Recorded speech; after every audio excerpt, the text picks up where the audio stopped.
పెద్దవాగు ఆనకట్ట తెగిపోవడంతో పలు గ్రామాలు ముంపుకు గురవడంతో వేలేరుపాడు మండలంలోని అల్లూరు నగర్, మేడిపల్లి, మాధవరం గ్రామాలను మంత్రి కొలుసు పార్థసారథి, చింతలపూడి ఎమ్మెల్యే సొంగ రోషన్ కుమార్, దెందులూరు ఎమ్మెల్యే చింతమనేని ప్రభాకర్, పోలవరం ఎమ్మెల్యే చిర్రి బాలరాజు పర్యటించారు. ఇళ్లు పడిపోయిన వారికి నూతన గృహాలను మంజూరు చేస్తామని హామీ ఇచ్చారు.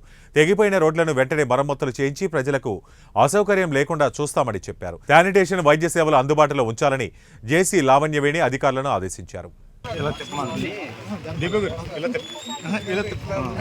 అక్కడ నిల్చోమ్మా.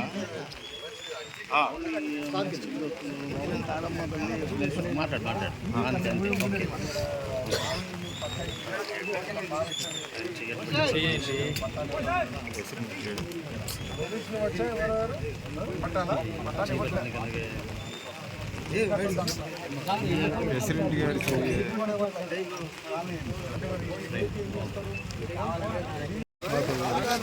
చింతలపూడికి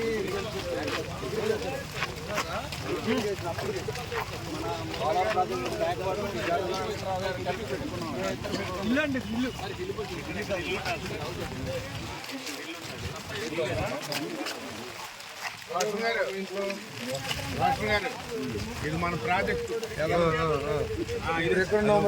చివరి ఫెయిల్ అయిపోయింది.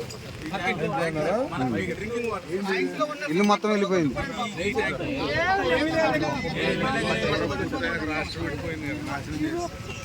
వీడియో కొట్టుకుపోయిందా మొత్తం